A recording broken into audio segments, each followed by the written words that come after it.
So July 21st, a video. Um, it's humid out, and I got my hair cut yesterday. Gina talked me into loving the curls. Uh, Wet it, scrunch it, and go. It still kind of gets frizzy, so I repurposed the scent that I made to deter lice, which is 4 ounces water, 60 drops, half each of tea tree essential oil and cypress oil. Tea tree because it's antiseptic quality, and cypress to round that out, that antiseptic scent to be pine, fresh and clean. And let's see, I diluted that further. So now it's 4 ounces of water, 30 drops, half each of the essential oil. And I added more castor oil. So I added castor oil in the beginning, about a half an ounce. Now it's 1 ounce, about 1 ounce, maybe less. I'd have to look at my measurements again, but I doubled what I put in there before. And after studying castor oil, it has an antibacterial quality to it. It's a very ancient oil. It's called the Palm of Christ. And my thought was, if I'm trying to not have lice, because I work at lice camps, and trying to use a scent, I didn't want a peppy, friendly peppermint. I didn't want something that was like, that smells good.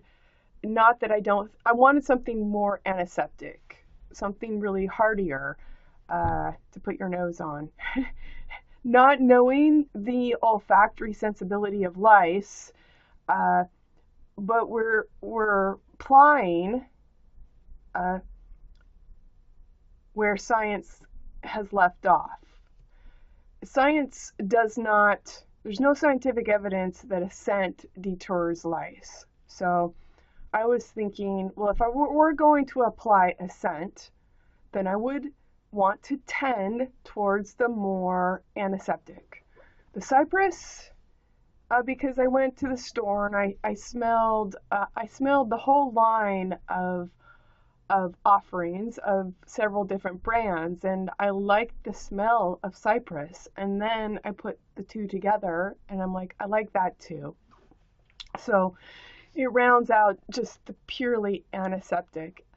Learned about castor oil and mixing that. I do not have an emulsifier, and I've looked online, the Herbery, I believe it's herbery.com. No, they didn't get back to me. I was asking about emulsifier or something, so I've not gone forward there. I have found one, it's an olive emulsifier, and then there was another one. There's also polysorbate, but my understanding that in the step to turn it into a beet sugar, it becomes a carcinogen.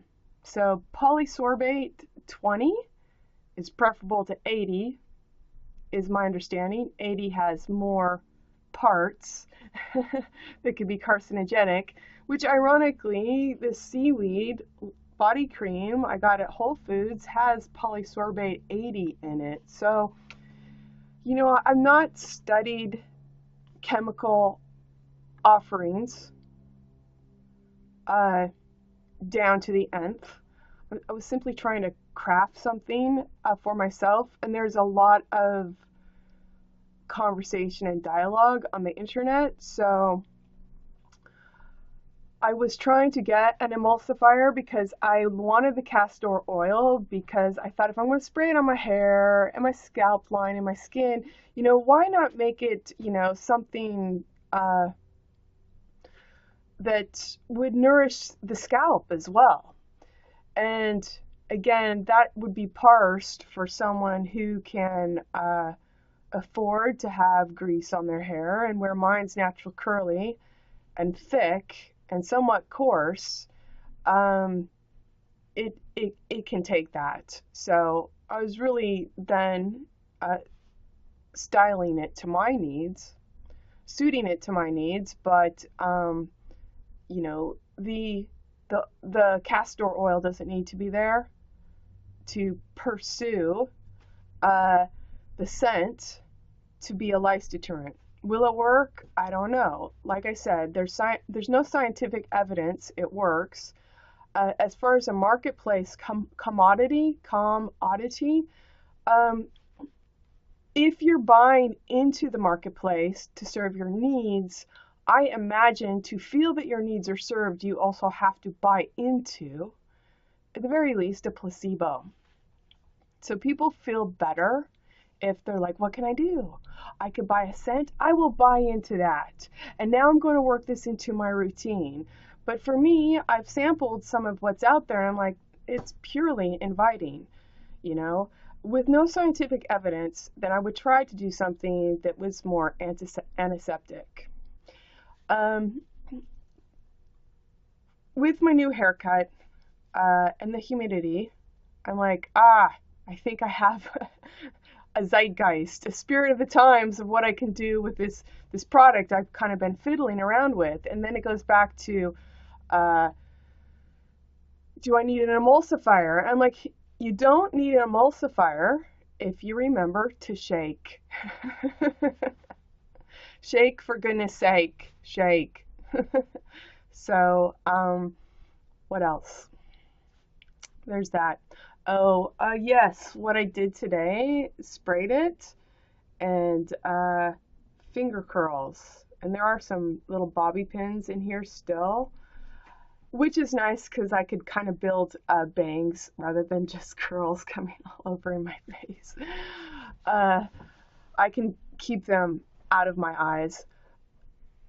In the end, it would seem my mom has won, because my mom used to, until I was 13, would every Saturday wash my sister and my hair and put it in ringlets. Finger curls, bobby pins, hairnet, let it dry all day.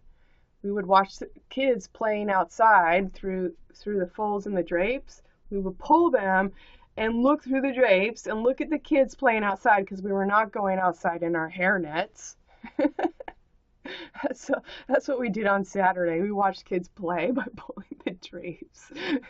And we stood inside with little ringlet curls, bobby pins, and hairnets. So we looked perfect to go to church on Sunday. And my sister has the covetable, in my estimation, the covetable straight hair. It is baby fine, straight, sleek, and thick in that it's abundant. She's got a large amount of it, and she would perm it, and I would try and permanently straighten mine or hot roller it 3, 4, 5, 6 times, trying to, you know, get the curl out, or not as so much of a cork. But I remember one of the things when my mom would curl our hair, and then my hair really took the curl. It's natural curly. All she did was direct it. And so when Sunday came and it had those fresh curls out of the hairnet and no bobby pin, I would walk down the aisle in the pews at church, and my hair would spring like this with every step. So if I showed any enthusiasm, it would go higher than my head. I'm serious. I had so much. And it felt very, I have to say, it felt very odd for me to have this hair that's like, anyway, looking back. So mom may have won in the sense that mom loved Shirley Temple, and I'm finding in this humidity and that my hair, mom may have been onto something, so it works. So I'm spending the time to use my scented castor oil treatment, wet it, finger curl it, put a few bobby pins in if I need to. The fact of the matter is I was working with dry hair uh, that was naturally curled, that if I wanted to, like my mom would, get it right at the root and just feed the whole curl. So it's a little, I mean, they're not perfect curls. Certainly I was at least trying to redirect the frizz and the fuzziness, because it kind of, it's like static. It's distracting. I have lots of notes today, so I'm going to get on them. Remember, when you're using your scent and castor oil, you don't need an emulsifier if you remember to shake, for goodness sake.